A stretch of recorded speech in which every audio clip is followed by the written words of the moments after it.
In just a few months, we'll be moving to Lilongwe, Malawi. Moving overseas to do missions is something Matt and I talked about when we were dating 15 years ago. Summits helped me realize that really the seeds I should be sowing are the seeds for a future kingdom, rather than the here and now that's gonna fade away anyway.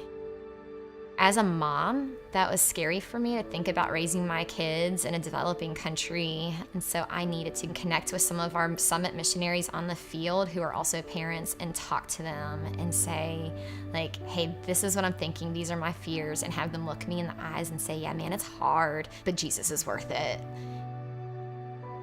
Being at the summit has changed the way we view a lot of things, and generosity is definitely one of those. It's given us a greater vision for who God is and what he's doing around the world and in the lives of people here in RDU. I think that I was much too narrow with my view of feeling like generosity had to do with money. But it's really about seeing what Jesus has done for you and going and doing likewise. Mm-hmm. And what Jesus did for us was he gave everything. And that's really what generosity looks like. It's about giving of yourself for other people. What we have isn't ours. It's really hit me as I've started to give up some of this, as we think about selling our house and selling most of what we own. It's been really painful, and that's been convicting. I used to feel a lot more spiritual about all this than what it actually looks like to start giving all these things up. It's not that big of a deal. It's just your stuff. But I like that coffee mug. It's just stuff. And it is just stuff. But I really do love this house. And our dog.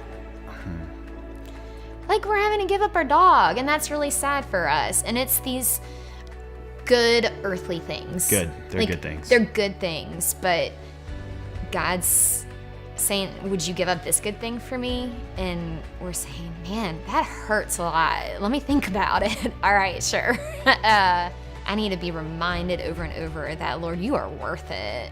It's a lot easier to talk about having open hands than actually having open hands. God has been so faithful and gracious to us, showing us who he is and preparing us for what he actually told us a long time ago, but didn't allow us to start actually stepping into until now.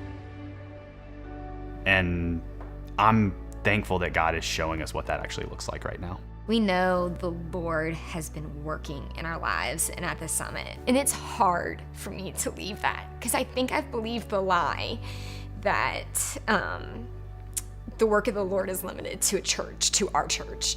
And so I'm looking forward to seeing the Spirit of God going with us to Malawi and to see him moving there.